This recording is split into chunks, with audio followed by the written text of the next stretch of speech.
Apparently we have some guests today in my ridiculously long yard that I'm hoping I'll be able to cut sometime this afternoon if the rain holds off, because it rained yesterday, it rained this morning. There might be a small break, but that grass is still going to be very wet, but I'm going to have to do it. Just like every spring, the weeds grow ridiculously in my yard around here.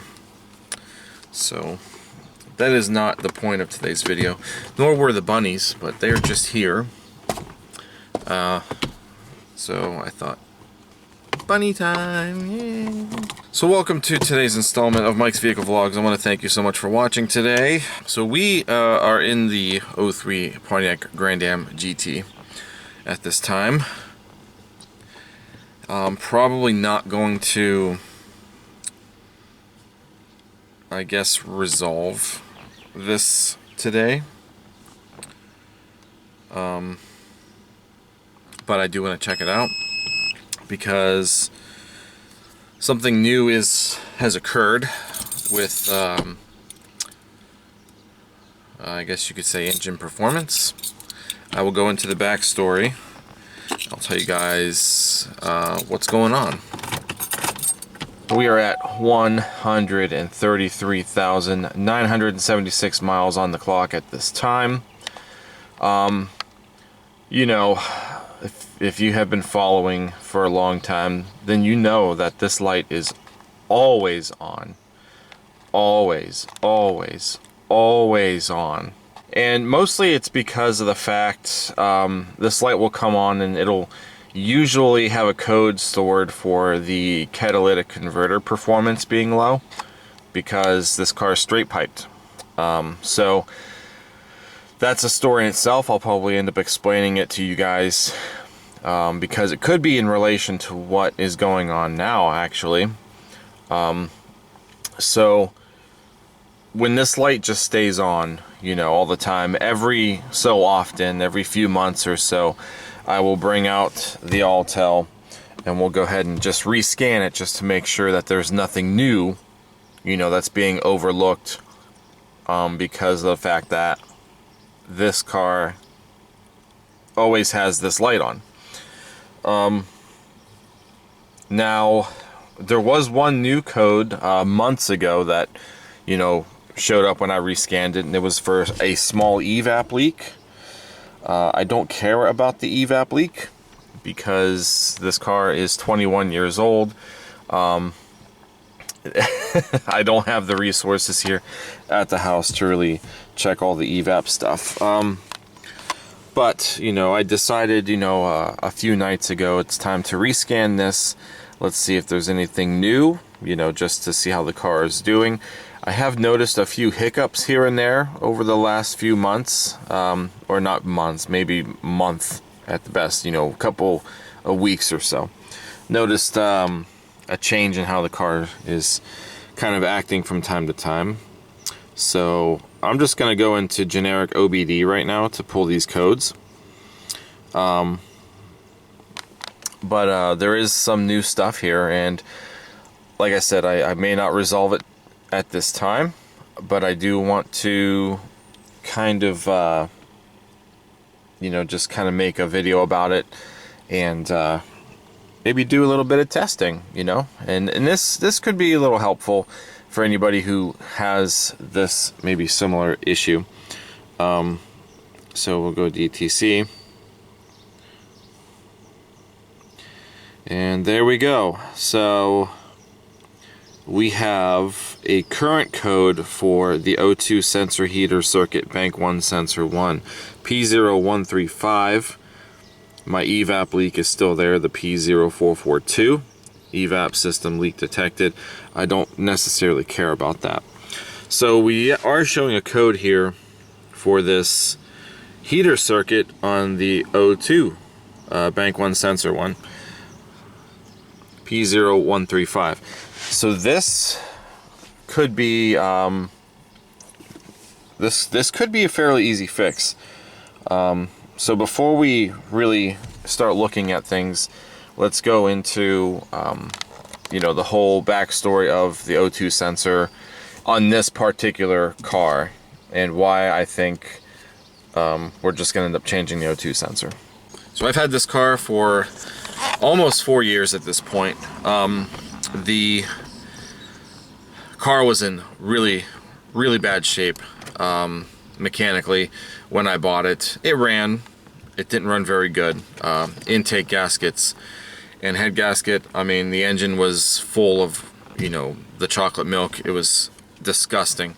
So I really didn't think this engine was going to be savable, but I was wrong. We were able to rebuild the top half of the engine, and for, you know, the most part, this car has been running strong ever since. That was at 118,000 miles in that vicinity there. So we're at 133 now. I haven't really had any other issues with the engine itself since we have done that. But after we had it running, finally running, like I'm talking, you know, the first day that I drove this thing, I noticed, you know, the car was very sluggish. You know, you really had to stomp on the gas, and it just didn't sound right under a load, you know, under high acceleration. The engine wouldn't really rev any higher than 3 grand, and the car wouldn't go above 40 miles an hour.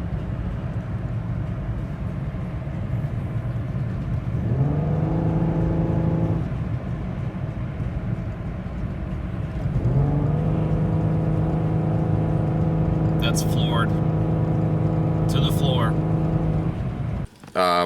Clogged cat, which is something that this engine probably had before, you know, I bought it. The lady who I bought it from said she was still driving it in the condition that it was when I bought it, and you know, that could have been one of the things. It wasn't disclosed, but that's okay. Ended up taking care of it right away. The symptom, or the solution I should say, was for us to just pretty much straight pipe it, because a $700 cat, I paid $700 for the car. It wasn't worth it. This car's not worth it.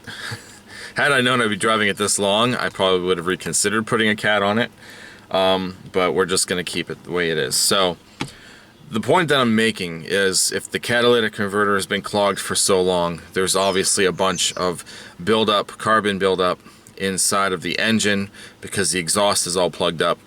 And the fact that the O2 sensor, the upstream O2 sensor, is sitting before the catalytic converter is going to prove the point that it's probably been damaged or carboned up, you know, from the cat being clogged, if the car was being driven in such poor condition for so long.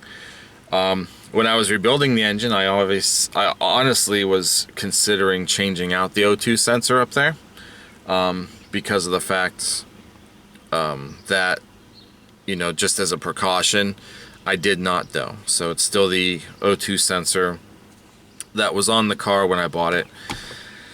And yeah, so for the most part, you know, I think that's probably what it's going to come down to. Now, there's a possibility that, you know, there could be a problem with the actual circuit on the car side. But unless there's some evident damage under there, you know, of some type, I honestly doubt that it's anything on the car side that we have a problem with. It is probably the sensor in the sensor itself, is my assumption.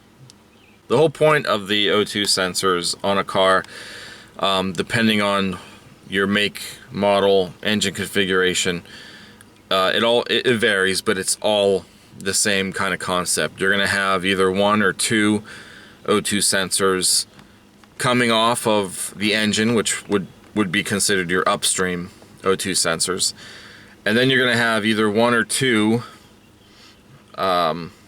after your catalytic converter on the exhaust. That would be considered your downstream O2 sensors.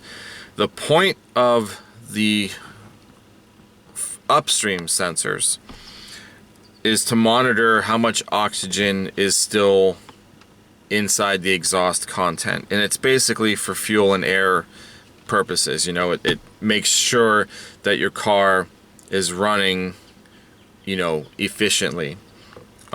So it is definitely a huge part of fuel management. The more oxygen content that the sensors will see, it's going to pretty much tell your PCM to, you know, add more fuel mixture to the engine, and vice versa. If it doesn't see enough oxygen, it's going to reduce the fuel mixture, you know, for your combustion cycle. And those sensors, like on this car and I'm pretty sure a lot of modern day cars have this same setup, but they have a heater circuit in it.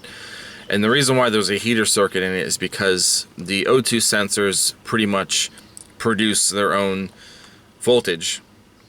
And the only way to really get an efficient voltage reading out of the O2 sensor for the PCM to read is if the O2 sensors are at the optimal temperature. And a lot of times, you know, as the car gets warm and stuff, the exhaust itself, the heat of the exhaust, will bring the O2 sensors to the temperature that they need to be to work, you know. But to get a more efficient reading, especially during like warm-ups and stuff, when the engine is still cold and such, there's a heater circuit, and the PCM will command the heater circuit to come on, and there's a heating element inside of the O2 sensors that will heat it up and bring the O2 sensor itself to the proper temperature to get a more precise voltage reading on the content going through the exhaust. So that is that. The downstream O2 sensors have nothing to do with fuel management. They are only responsible at making sure that the catalytic converter is working properly. So if you have a catalytic code, it's going to be because that particular O2 sensor, the downstream, is noticing that your catalytic converter is not effectively working. And that's pretty much the purpose of the downstream one. So we are not concerned with the downstream O2 sensor.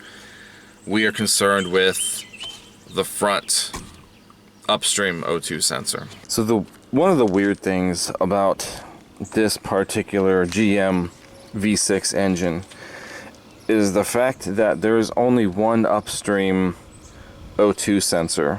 Even though it's a V6, typically you're going to have a sensor on one bank, and you're going to have another upstream sensor on the other bank, on, you know, usually around the exhaust manifolds on both sides.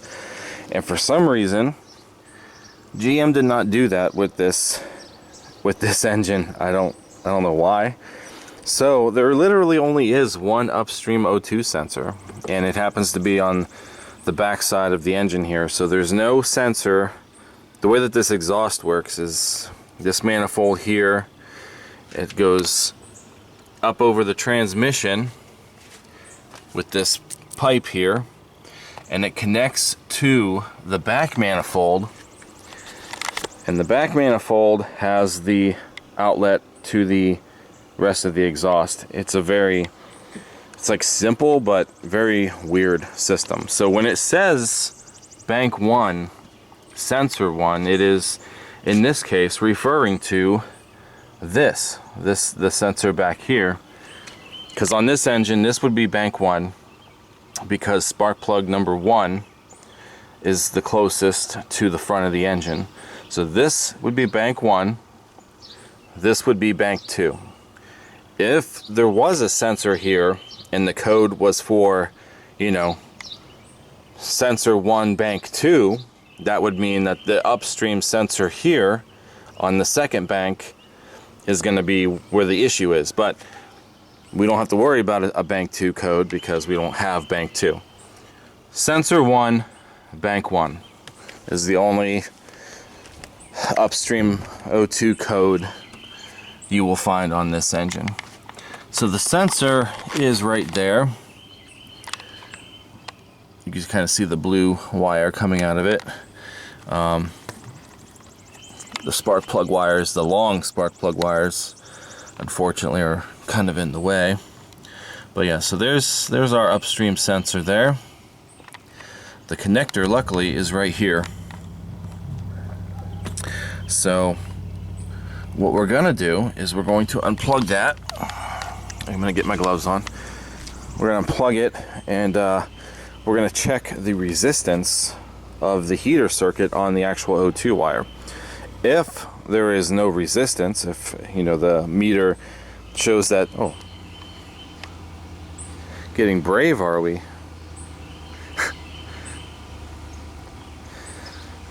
So if the meter shows that there is no continuity in the sensor on the heater circuit, then that is obviously going to be our problem. And we could also, just to verify it, we could make sure that we are getting power to the heater circuit on the the harness side, simply by using we can use a test light actually. In this case, the key has to be in the on position because it is a fused circuit. The fuse is actually in here. We could check to see if the fuse is good, but I'm going straight for the O2 resistance first. If there's no resistance in there, then we can kind of maybe feed back to this, but I highly doubt that there's anything wrong with the actual circuit itself. It's probably the sensor. But yeah, it is a fused circuit, so there's a fuse in here. It only gets turned on when the key is in the on position. And I do have a diagram. Hopefully it's accurate enough from the resources that I have. And yeah, so let me get my gloves on and let's unplug that connector and start off with our resistance check.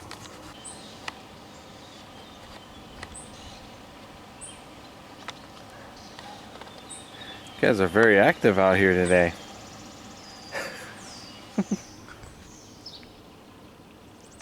Alright, so this sensor has a lock on it. So you just pretty much pull that tab out, and then we should be able to pull up on this. I might need both hands to do it. Yeah, hold on one second. Let me put you down. Sorry about that, guys. My camera's acting up. I don't know what we last did. I was getting ready to touch those together. I'm not going to be able to have you guys see this. Just stay right there. Okay, let's try this again. So let's probe the one. We're going to probe the other.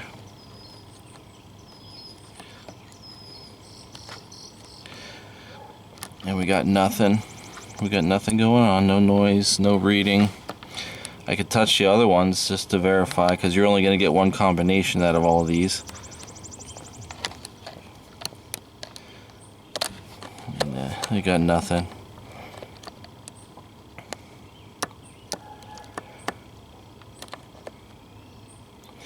So I'm pretty certain that our sensor is the culprit.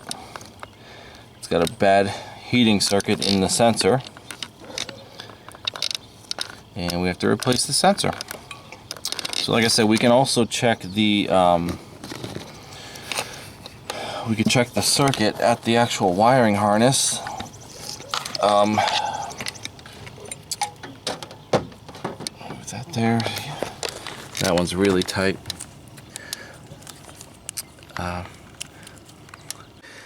So like I said, I did get a printout of the wiring schematic. Like I said, hopefully this is pretty accurate with this particular engine configuration, because the resources that I looked at, I think, only had it set to the 4-cylinder, but the 4-cylinder also has a 4-wire system, so it should be pretty similar. We should be able to figure it out. So up here is our fuse box, which would be here, and it says, power is hot in the on or start position and start position. This is fuse 38. It's a 10 amp fuse. It says auto trans, so it's actually the fuse for the transmission. Chances are, if it is using the same fuse as the transmission, then the fuse is good, because we don't have any transmission issues. So I'm gonna rule that out right now. Then from here, there's a pink wire, and it is going to the into the O2 sensor connector. So there's a pink wire that's going to be like the power wire. Then from here, the current passes through a dark green wire, or it could be black or black and white, like I said, depending. But either way, this is the part of the wire that's grounded out by the PCM. It is listed as heated O2 sensor, heater low control bank 1 sensor 1.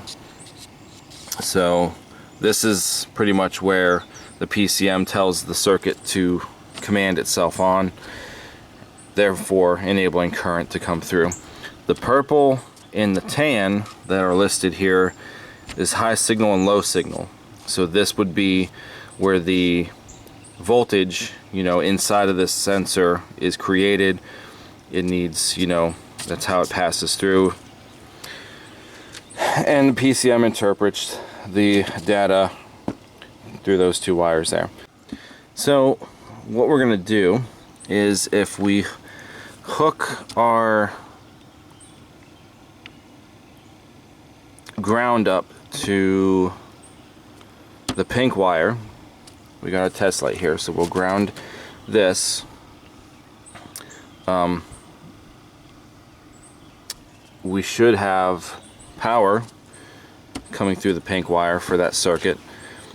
And then if we go to either this dark green or black and white, whichever one we find back there, if we switch back over to the positive, and this is the ground, we should have the test light light up for that circuit also. Okay, so we have the test light hooked up to battery negative. You want to check your test light. These terminals are a little corroded on here, so hopefully we'll get a good reading. Oh, there we go. So the test light is lit, so we do have ground there. Like I said, we're looking for the pink wire. This is going to be really tight, guys. You're not going to be able to see this. You'll see the light. Can I find the wire?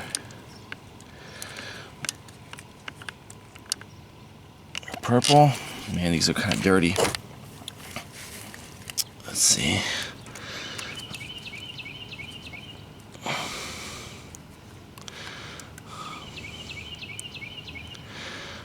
I don't see a pink on this one, so this is, again, probably for the other. Let's see.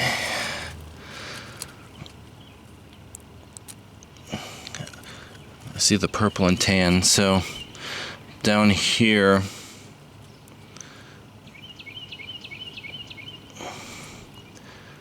I'm gonna go with this one. Can't tell. Oh, but look, alright, so there's power.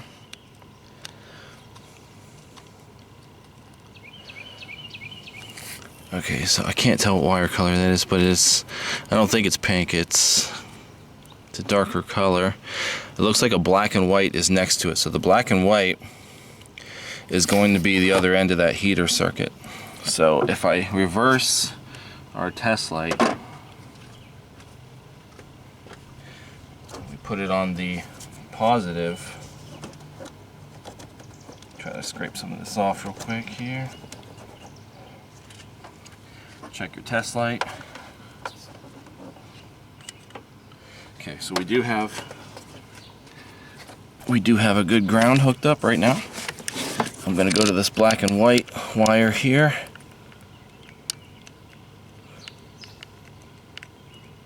Oh, is that it?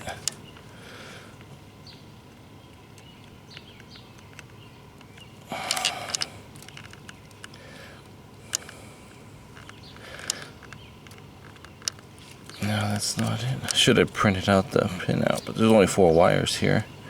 So that was our power. We know we have that. What was this one listed as? This is the tan. Looks like tan.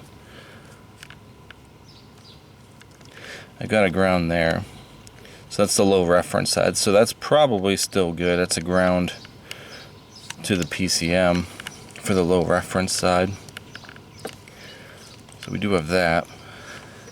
There could also be a chance that the PCM has not grounded out that circuit. The car may actually have to be running to do that. So let me start it up.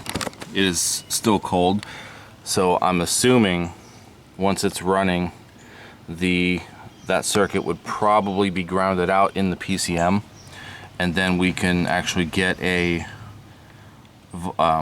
you know, see if the test light lights on that particular wire. Yeah, let's go ahead and start it up and just see if the PCM is going to enable that. Now I am going to go into live data because we should be able to see if the O2 circuit is commanded on.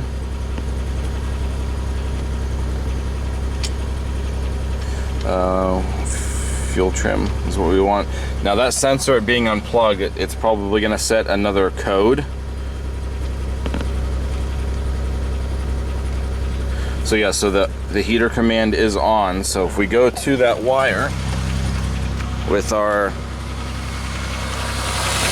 test light at the positive, I'm assuming we should see the test light light up.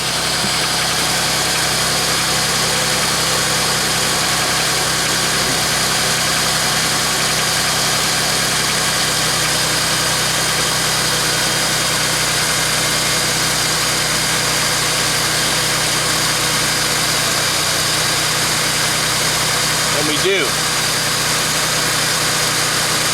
So the test light is on when that heater circuit is commanded on. So the heater circuit on the car side is good. We've pretty much tested out the entire circuit, so we know that we have power going to the O2 sensor. We do have the ground side of that heater circuit working also. So the heater circuit's good. The fault is in the O2 sensor. We need to replace said O2 sensor. There we go. When I noticed that the O2 code was present, you know, I started looking at this data, and I noticed, you know, after the car has been on for so long, you know, and the car is actually at temperature, the car is not going into, oh, now it is, but it wasn't going into closed loop. It was actually staying open.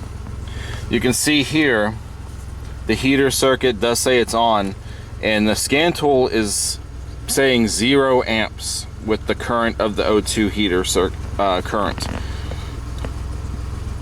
So that is another telltale there. The fuel trims really weren't messed up when I was looking at this. I was actually kind of surprised. The -2 is about where the long term was sitting, which, you know, isn't too bad still for, you know, a car this old. You're probably not going to have perfect fuel trim, but it should be, your trims should be as close to 0 as possible. And if the short term, you know, stays more toward the positive, they kind of balance themselves out, you know. It is going to closed loop now. Your millivoltage of the first sensor that we're actually using up here, you know, the one that we were looking at, should always be rapidly changing like this. And if you have a working catalytic converter, you should see a slow change in the numbers here. But since there's no cap, it's probably changing just as rapidly. Hence why I would probably have an O2, or what is it, P0420 code for cat efficiency, which I'm surprised wasn't in there, but it could be because maybe these ones are set. Maybe it didn't go through the entire monitor check, who knows. But either way, I'm actually surprised it's in closed loop now. But the O2 sensor itself appears to be working. It's probably just not working as efficiently as it should be, with the fact that the heater circuit inside of that O2 sensor is not working. That would be my guess. Alright, so of course, naturally the camera battery died. But long story short, we know the O2 sensor is bad. I'll replace it at some point. I'm not going to do it anytime real soon, but we will get to it eventually. That's all I've got. Thumbs up, comment, subscribe if you enjoyed this. I will see you guys in the next one. Until then, thanks for watching. Take care, guys.